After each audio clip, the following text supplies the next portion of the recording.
यहाँ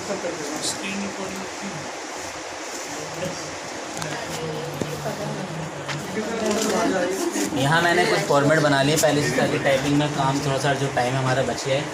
आप लोगों के फंक्शन भी मैंने मेंशन कर दिए, जो आज कराने हैं मुझे, जो जो टास्क करना है वो यहाँ पे पहले दे दिया है। आप लोग बस इसमें ये वर्किंग देखो कैसे वर्किंग होती है इन फॉर्मूलेज की। आप लोगों के फॉर्मूले के अंदर लॉजिकल वाला पार्ट आज मैं डन कर रहा हूँ, जिसके अंदर एंड, इफ़, एरर और ये नॉट, ये बाकी एक्स और ये जो आपका IFN है ये अपडेट हो जाते हैं। ये भी लगभग इन्हीं फंक्शन की तरह वर्क करते हैं आपके। तो आपको जो बेसिकली है एंड, इफ़, एरर, नॉट और ट्रू फॉल्स आपके नॉर्मल स्टेटमेंट देने के लिए वो आप टाइप करके आराम से निकाल सकते हैं। हाँ, तो इसमें क्या काम करेंगे, पहला जो आपका फंक्शन होगा एंड फंक्शन है। एंड क्या होता है, आप लोग जैसे लॉजिक गेट्स पढ़ चुके हो मैथ के अंदर, वही कंपैरिजन करके कुछ ट्रू और फॉल्स के आंसर निकालने हैं। तो लॉजिकल फंक्शन में आप लोग ट्रू और फॉल्स के बेस पे अपना आंसर गेट करोगे। एंड फंक्शन में आपको एक कंडीशन बनानी है। मैंने यहाँ डाटा रेंज लिखी हुई है कुछ। मैंने बोला कि एंड फंक्शन में मुझे इस रेंज के अंदर से कुछ इन बिटवीन चेक करना है। मैंने ये रेंज ली, हमेशा टॉप से रेंज लेना, मिड या बीच में से नीचे से मत लेना नंबर जो आप सिलेक्ट करते हो। मैंने बोला कि अगर इस रेंज में कोई भी नंबर 50 से अबव हो, कॉमा, या फिर से इसी रेंज के अंदर कोई नंबर 100 के बीच में हो, यानी 50 से लेकर 100 के इन बिटवीन अगर कोई नंबर आ जाता है, तो आप कंपेयर करो, ट्रू आना चाहिए। यानी अगर ये सिचुएशन करेक्ट होती है तो, या ये सिचुएशन करेक्ट होती है तो आंसर आपका ट्रू है। एंटर मारोगे तो आपका फॉल्स आएगा। अभी जब ड्रैग करोगे आप चेक कर लेना इसमें कहाँ पे आपकी सिचुएशन ट्रू हो रही है। 99, क्योंकि वही एक रेंज ऐसी है जो आपकी 99, 50 से 100 के बिटवीन आती है। अगर आप अब इसमें नंबर चेंज करोगे कि मैंने 77 लिया है, यहाँ पे फंक्शन अप्लाई हो चुका है, जैसी डेटा रेंज चेंज होगी आपका फंक्शन भी अपने आप वर्किंग में चेंज होता रहेगा। तो ये था आपका दो सिचुएशन पे कंपेयर करना डाटा, यानी इन बिटवीन रेंज बनाना। अब आते हैं और के लिए। मान लो इसमें मैंने सिर्फ 2 कंडीशन दी हैं, अगर वो दोनों ही ट्रू होंगी तो ही आंसर ट्रू, अदरवाइज़ नहीं तो फॉल्स आएगा। मुझे मल्टीपल चॉइस यहाँ पे देनी है आपकी अब, तो उसके लिए मैं और फंक्शन ले रहा हूँ। ब्रैकेट ओपन करो, यहाँ पे एक सिटी वाला कॉलम होगा, मुझे इस सिटी वाले कॉलम में कुछ सिटीज़ को सर्च करना है और ट्रू या फॉल्स में आंसर निकालना है। तो is equal to bracket double quote में लगाना और डबल कोमा। इसमें मैंने बोला कि अगर सिटी वाले कॉलम में कहीं दिल्ली मैच हो जाता है तो आंसर ट्रू देना आप मुझे, कोमा, या फिर से इसी कॉलम के अंदर मुझे मुंबई मिलता है तो उसको ट्रू करके देना, या फिर इसी कॉलम के अंदर आपको गोवा को सर्च करना है तो आप गोवा को सर्च करके ट्रू दे देना। यानी मैंने यहाँ पे 3 मल्टीपल कंडीशन लिखी है। आप चाहो तो इसको जितना मर्जी आगे लेके जा सकते हो, होनी चाहिए आपके पास ये रेंज बस। तो इसमें क्या होगा, एटलीस्ट अगर 1 नंबर भी मैच हो गया या 1 कंडीशन भी ट्रू हो जाएगी, आपका आंसर ट्रू आएगा, अदरवाइज़ फॉल्स आएगा। यानी मैंने 3 सिचुएशन दी, तीनों में से अगर एक भी होता है, दिल्ली हो जाए या मुंबई हो जाए, गोवा हो जाए, आंसर ट्रू आना चाहिए, बाकियों के लिए फॉल्स आना चाहिए। तो आप मल्टीपल कंडीशन दिखा सकते हो।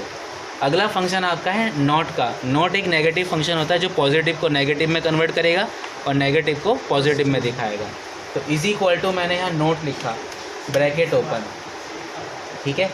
यहाँ पे नंबर रेंज ली मैंने बोला अगर इस रेंज के अंदर कहीं पर अगर 55 मिल जाता है, या ग्रेटर देन दे सकते हो कि अगर कोई नंबर इसमें 88 से अबव मिल जाए तो आपका आंसर क्या आना चाहिए। यानी कंडीशन अगर ट्रू हो जाएगी तो फॉल्स आएगा, फॉल्स होगी कंडीशन तो ट्रू आएगा, क्योंकि ये भी नेगेटिव होगा।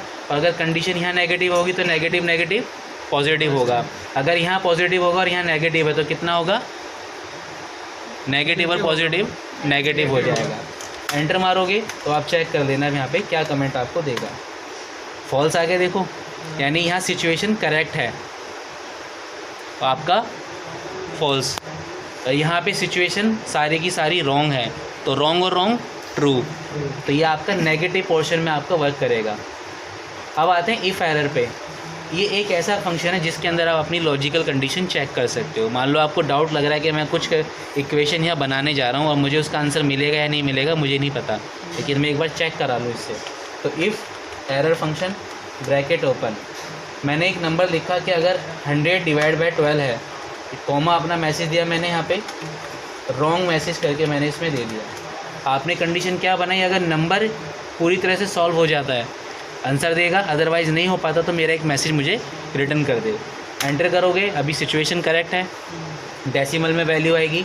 मान लो सम टाइम अगर हम कोई ऐसी सिचुएशन देते हैं, समझाने के लिए मैंने 0 दिया, 0 डिविजिबल बाई नहीं कर सकता इसको, एंटर करोगे तो क्या देगा, रिटर्न कर देगा रॉन्ग, कह रहा है सर मेरे अकॉर्डिंग पॉसिबल नहीं है, आपका मैसेज मैं रिटर्न कर रहा हूँ। तो ये था थोड़ा सा सिचुएशन, अगर आप करेक्ट करना चाहो तो इस फंक्शन के अकॉर्डिंग देख सकते हो। इफ़ एरर यानी है तो बताओ, नहीं है तो आंसर दो। ये हो गया आपके सिंपल से कुछ पार्ट। अब आगे आते हैं सेकंड नंबर सीट पे, डेटा बनाएंगे आप। यहाँ पे पास फेल और मुझे ग्रेड निकालना है। आपके पास यहाँ टोटल वाला कॉलम पहले से ही फिक्स है।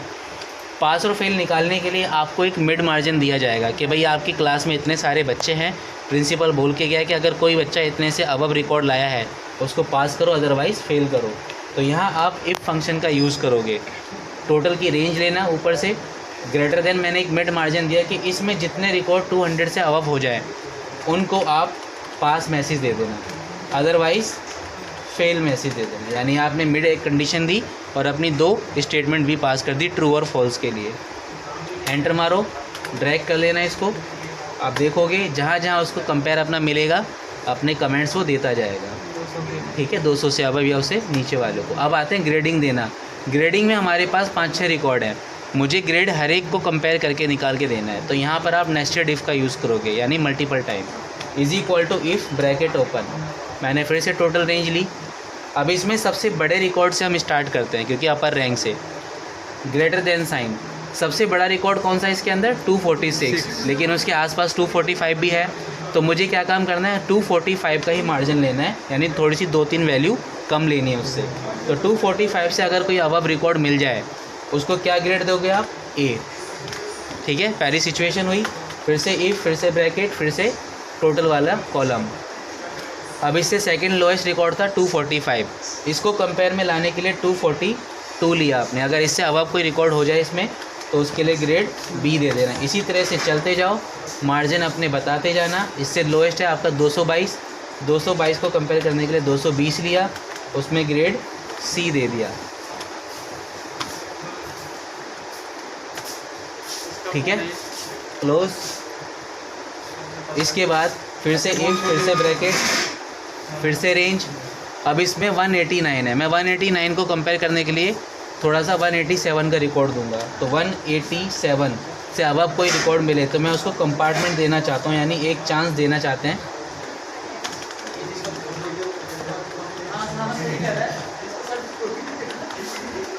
बाकी अब आपके पास सिर्फ फेल बचा है, और तो रिकॉर्ड हमारे पास नहीं है, ना ही कंडीशन है। तो सीधा कॉमा डबल कोट आप फेल मैसेज लिख के बाकी कंडीशन के लिए दे देना। तो कितने ब्रैकेट लगाए हम लोगों ने, 1 2 3 4, लास्ट में 1 2 3 4 ब्रैकेट कंडीशन के, क्लोज एंड एंटर।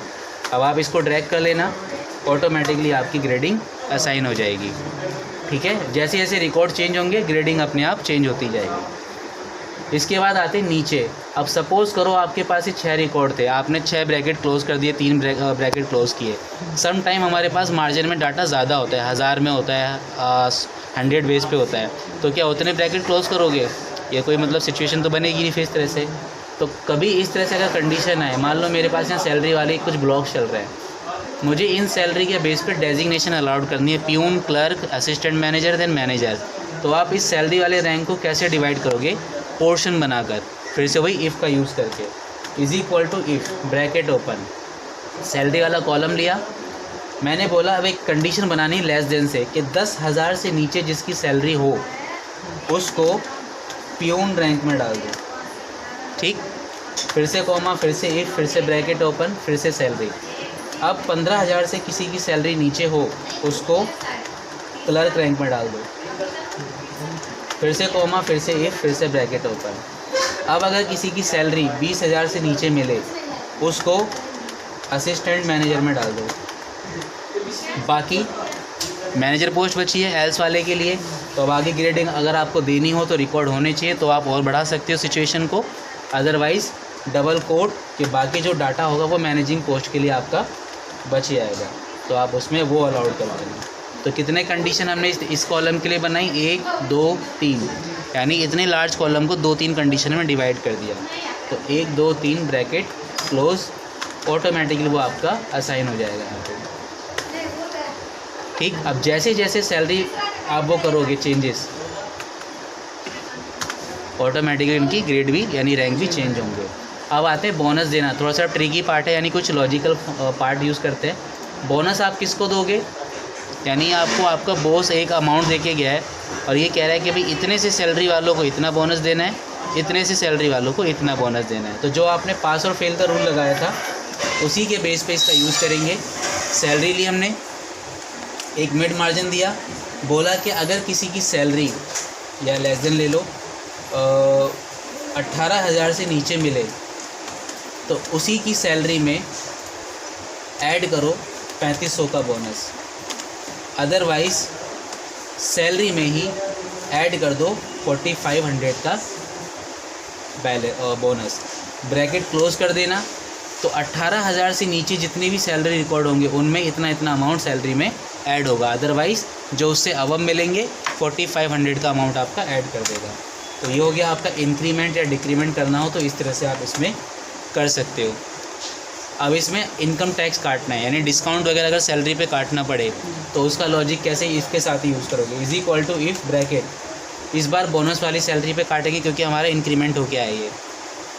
इसमें भी आपको एक कंडीशन, हालांकि अलग अलग रिकॉर्ड पे भी बना सकते हो, बार बार इफ़ मार्जिन देते हुए, लेकिन मैं एक बस स्केल तोड़ूंगा और कुछ नहीं। मैंने बोला अब इसमें किसी की सैलरी अगर वही 70,000 से नीचे है तो सैलरी के अंदर ही 5% का इनकम टैक्स काट लो, कॉमा अदरवाइज़ जो इससे अबव हों उन्हीं की सैलरी में 8% का इनकम टैक्स काटो। यानी कम वालों के लिए इससे 5%, इससे ज़्यादा वालों के लिए 8% का डिस्काउंट, यानी वो आपका इनकम टैक्स। क्लोज करोगे या आपका चार्ज निकाल के दिखा देगा कि सर इतना इतना लेस करके मैं आपको दिखा देता हूँ। अब ये आपका नॉर्मल काम है कि मुझे बोनस में से डिक्रीमेंट करना है इनकम टैक्स का। तो अब इज इक्वल टू बोनस वाली सैलरी माइनस इनकम टैक्स, ठीक है, एंटर कर देना। जितनी आपकी इन हैंड सैलरी होगी अब वो आपको मिल जाएगी, ठीक है। इसी तरह से अब तुमने देखा यहाँ पे इफ़ का हमने पास फेल ग्रेडिंग में भी यूज़ किया, देन डेजिग्नेशन देने में, बोनस निकालने में, इनकम टैक्स कैलकुलेट करने में, इन हैंड सैलरी में इंक्रीमेंट या डिक्रीमेंट करते वक्त इनका यूज़ किया। तो इफ़ फंक्शन का आप कितने भी टाइप से यूज़ कर सकते हो। लॉजिक बनाना आना चाहिए बस आपको, और सिचुएशन देनी आनी ज़रूरी है, आपके लिए तैयार है वो, ठीक है। ये थे इसके अंदर कुछ आपके टेबल वाइज जो वर्किंग मुझे समझानी थी इनकी, और आपके फंक्शन एंड और नॉट। इसमें दो एक एग्जांपल और अलग से आपको दिखा देता हूँ। सपोज़ अगर आपको लीप ईयर निकालना है, मान लो क्वेश्चन आता है कि मुझे लीप ईयर काउंट करके दिखाओ सर, तो एक ट्रिक बताता हूँ आपको। यहाँ पे लीप ईयर की सीरीज़ और ईयर डाल देता हूँ मैं कुछ, और इसके बाद मुझे यहाँ पे लीप ईयर चेक करना है। कुछ ईयर्स लिखे मैंने 2010 से लेकर, ड्रैग कर लेना रेंज 19 तक लाया मैं। मुझे नहीं पता इनमें से कौन से ईयर लीप ईयर है, आपको पता है कौन सा इसमें लीप ईयर था? मे बी से 2010 था या 2019 हमारा, या 20 आने वाला है वो। तो इसके लिए क्या कंडीशन बनाओगे, इफ़, ठीक। मोड फंक्शन क्या काम करता है, रिमाइंडर निकालता है। यानी मुझे ईयर को डिवाइड करना है 4 से, यानी जो 4 साल में एक बार आए, जो डिवाइड करने पर आपका रिमाइंडर 12,000। फंक्शन को क्लोज करो, मोड वाले को सिचुएशन दोगे तो वो आपका लीप ईयर देगा, यानी जो भी होगा, अदरवाइज स्टेटमेंट में नॉट दिखा देना, यानी नॉट लीप ईयर। तो आपने इफ़ का ब्रैकेट क्लोज किया, यानी एक के अंदर दूसरा फंक्शन लगाकर आप नेस्टेड क्वेरी बना सकते हो बहुत सारे फंक्शन को मिक्स करके। तो मोड फंक्शन का काम था साल को डिवाइड करके, अगर रिमाइंडर 0 आता है तो लीप ईयर देगा, अदरवाइज़ कुछ भी रिमाइंडर आए तो उसके लिए नॉट लीप ईयर दे देगा। और कंडीशन में आपने जो इफ़ में स्टेटमेंट दी है वो आप इफ़ फंक्शन के अकॉर्डिंग लीप ईयर या नॉट लीप ईयर दे रहे हो, ठीक है।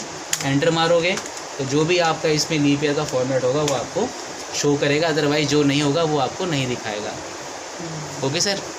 बाकी अब कंपेयर, अगर कभी बाई चांस अगर रॉन्ग मैसेज मिलता है तो आप यहाँ पे जैसे नोट पीछे है तो आप नोट आगे करके चेक कर लेना, आंसर आपका करेक्ट हो जाएगा।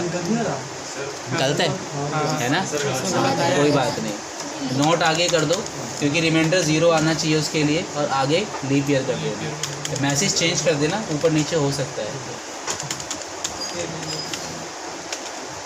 क्योंकि मुझे भी आइडिया नहीं था कि इसमें मे बी 2020 लीप ईयर आपका लगेगा। 12 अब ठीक है, हाँ ओके। तो कोई नहीं, मैसेज चेंज करके आप देख सकते हो। ये हो गया आपका नेस्टेड क्वेरी वाले फंक्शंस। अगर इवन और ऑड निकालना हो मान लो तो क्या करोगे?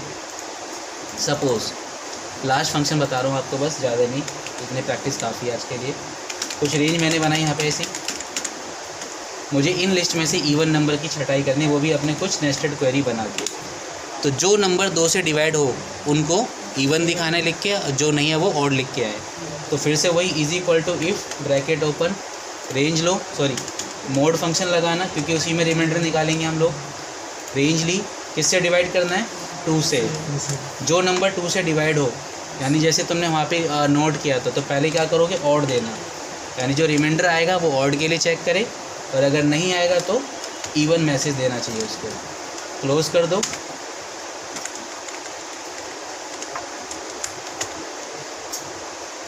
Okay sir. तो लॉजिकल फंक्शन के साथ भी आप अपने नॉर्मल मैथमेटिकल फंक्शन का यूज़ करके भी अमाउंट और डाटा बना सकते हो। बस इसी के साथ आज का डेमो फिनिश।